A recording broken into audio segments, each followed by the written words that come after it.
peradaban orang Tiongkok.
Selamat pagi, salam, salam damai sejahtera bagi kita semua. Bapak, Ibu, dan saudara-saudara, kita bersyukur Tuhan menghantar kita hingga hari ini, pertengahan Februari, Sabtu 15 Februari 2025. Sebelum kita memulai aktivitas kita, baiklah kita mendengarkan firman Tuhan, dan untuk itu marilah kita berdoa. Terima kasih Tuhan atas penyertaan-Mu bagi kami hingga saat ini. Kami ingin mendengarkan firman-Mu. Biarlah Roh Kudus-Mu ya Tuhan, yang menerangi hati dan pikiran kami, agar kami boleh mengerti, memahami firman-Mu, dan kiranya juga kami dikuatkan untuk melakukannya dalam kehidupan kami masing-masing. Terima kasih Tuhan. Di dalam nama Tuhan Yesus Kristus kami berdoa. Amin.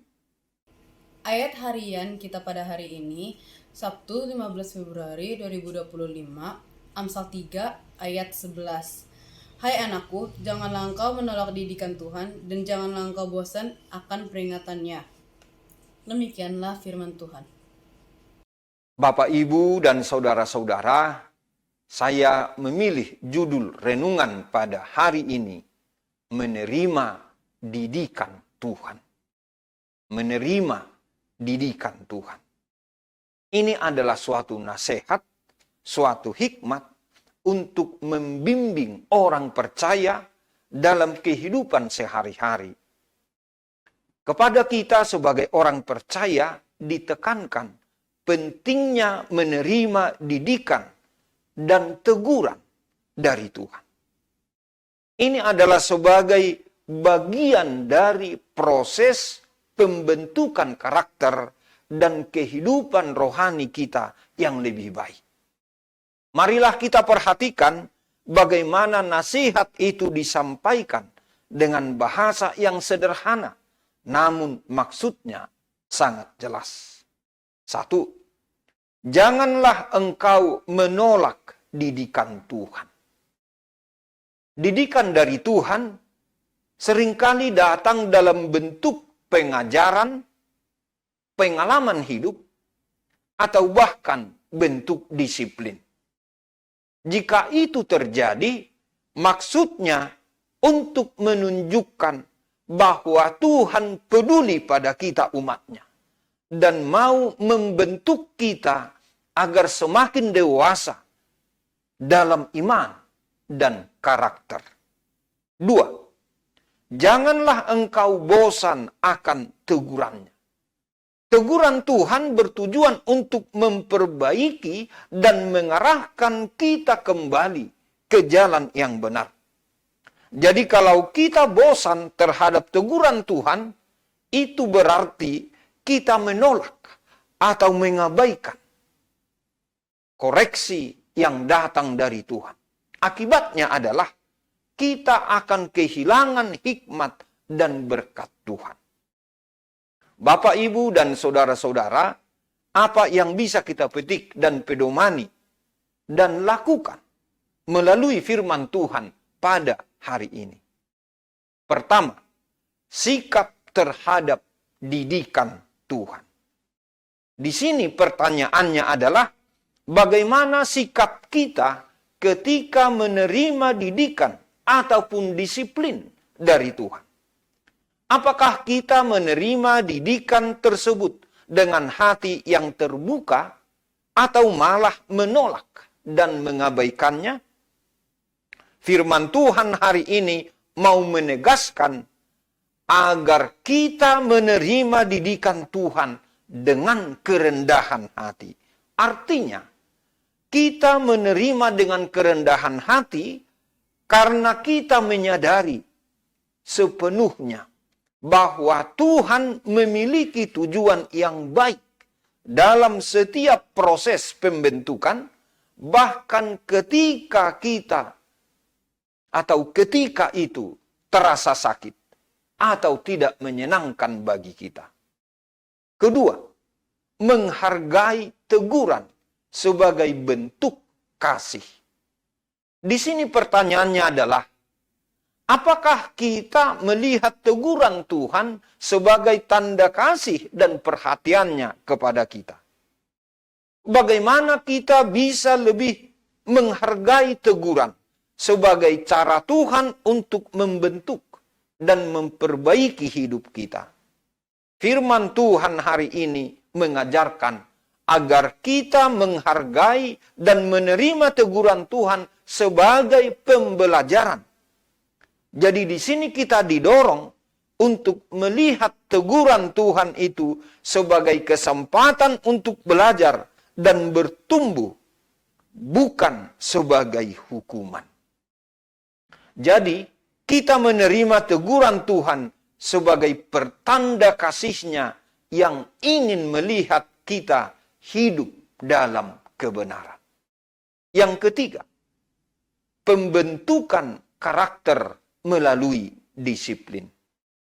Di sini pertanyaannya adalah, bagaimana didikan dan teguran Tuhan membantu membentuk karakter kita? Apakah kita menyadari bahwa dalam banyak pengalaman hidup kita merasa didewasakan atau dibentuk melalui proses disiplin dari Tuhan? Jadi, pengalaman tersebut membantu kita berproses dalam disiplin rohani. Artinya, kita diajak untuk menjalani proses disiplin rohani dengan sabar, karena menyadari bahwa ini adalah bagian dari perjalanan iman yang akan menghasilkan buah kebenaran dan kedewasaan rohani. Bapak, Ibu, dan saudara-saudara, dengan menerima didikan ini, kita dapat bertumbuh dalam hikmat, dalam kesalehan, dan karakter yang sesuai dengan kehendak Tuhan. Amin. Selamat pagi, salam damai sejahtera, Tuhan Yesus memberkati. Kita berdoa. Terima kasih Tuhan atas firman-Mu yang boleh kami renungkan pada pagi hari ini. Berkatilah firman-Mu bagi kami semua. Dan kami kiranya boleh melakukan itu dalam kehidupan keseharian kami. Tuhan, hari ini kami mengingat saudara-saudara atau keluarga kami yang dalam keadaan berduka. Kiranya mereka, Tuhan, boleh merasakan penghiburan dan penguatan yang daripada-Mu. Yang dalam keadaan sakit, Tuhan, biarlah Engkau pulihkan dan sembuhkan mereka. Demikian juga jika ada di antara mereka pada hari ini atau dalam minggu ini akan menjalani tindakan dari dokter, kiranya itu semua membawa kebaikan, pemulihan, dan kesehatan bagi mereka semua. Hari ini Tuhan, kami berserah diri ke dalam tangan-Mu. Biarlah Engkau menuntun kami melalui seluruh rangkaian kegiatan hidup atau pengalaman hidup kami di hari ini. Dan kiranya kami melihat itu sebagai cara Tuhan untuk membentuk karakter kami masing-masing, agar sesuai dengan kehendak-Mu. Terima kasih Tuhan. Hari ini kami berserah diri ke dalam tangan-Mu. Biarlah kami boleh melakukan kegiatan seturut kehendak-Mu. Di dalam nama Tuhan Yesus Kristus, kami berdoa dan mengucap syukur. Amin. Anugerah Tuhan kita Yesus Kristus dan kasih setia dari Allah Bapa dan persekutuan dengan Roh Kudus kiranya menyertai kamu sekalian. Amin.